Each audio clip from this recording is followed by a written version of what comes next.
ज़िंदगी में ना कोशिश कीजिएगा कि कभी भी ऐसे बंदे से आप पंगा ना लें जो अल्लाह के करम पे चल रहा हो, जिसके ऊपर खुदा का ख़ास करम होता है, जो अल्लाह वाला होता है, जिसको अपने मामलात अल्लाह के ऊपर छोड़ने आते हों, जो अपने तमाम मामलात खुदा के सुपुर्द कर देता हो। आपको ऐसे शख्स से पंगा बिल्कुल नहीं लेना, क्योंकि ये अल्लाह के करीब होते हैं बहुत सारे लोग। और इशफाक अहमद साहब से भी पूछा गया था एक दफ़ा, उनकी किताब में भी इसका जिक्र है। वो कहते हैं कि ऐसे शख्स से आपको बिल्कुल पंगा नहीं लेना जो करम के ऊपर चल रहा होता है अल्लाह ताला के। फिर उनसे किसी ने सवाल किया कि अशफाक साहब, ये जो करम होता है ये कैसे पता चलता है कि इस अल्लाह का करम है किसी शख्स के ऊपर?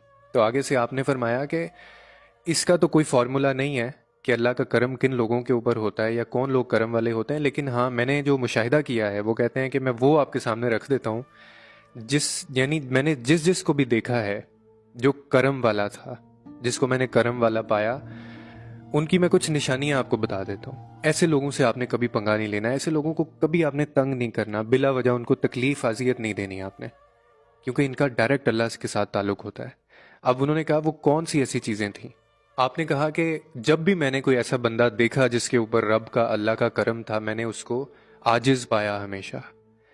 पूरी अकल होने के बावजूद बहुत सीधा सा बंदा, कभी यानी अपने आप को वो इतना स्मार्ट नहीं समझेगा, बिल्कुल सीधा साधा होगा और अपनी अकल को इस्तेमाल ज़रूर करेगा, लेकिन अपने आप को समझेगा नहीं कि मुझे सब कुछ पता है। नहीं, बहुत ज़्यादा तेज़ी नहीं दिखाएगा, फिर उलझेगा नहीं मामलात के अंदर, आपको रास्ता दे देगा, कभी अड़ेगा नहीं आपके आगे। गुस्से में आप ऐसे बंदे को कभी नहीं देखेंगे, अगर गुस्सा आएगा भी तो पी जाएगा। ऐसे लोगों पे अल्लाह का करम होता है। फिर कहने लगे कि इखलास वाला होगा, गलती को मान लेगा, कभी अपनी बात पे अड़ेगा नहीं, मुखलिस आपको होगा, हमेशा रिश्ते निभाने वाला होगा, झूठ नहीं बोलता होगा, हमेशा सरेंडर करने पे यकीन रखता होगा, अना का मसला कभी नहीं बनाएगा।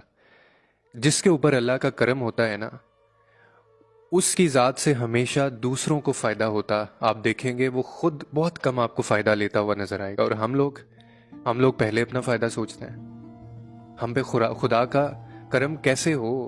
हम वो जो प्रोटोकॉल्स हैं, हम जो रिक्वायरमेंट्स हैं वो पूरी नहीं कर रहे।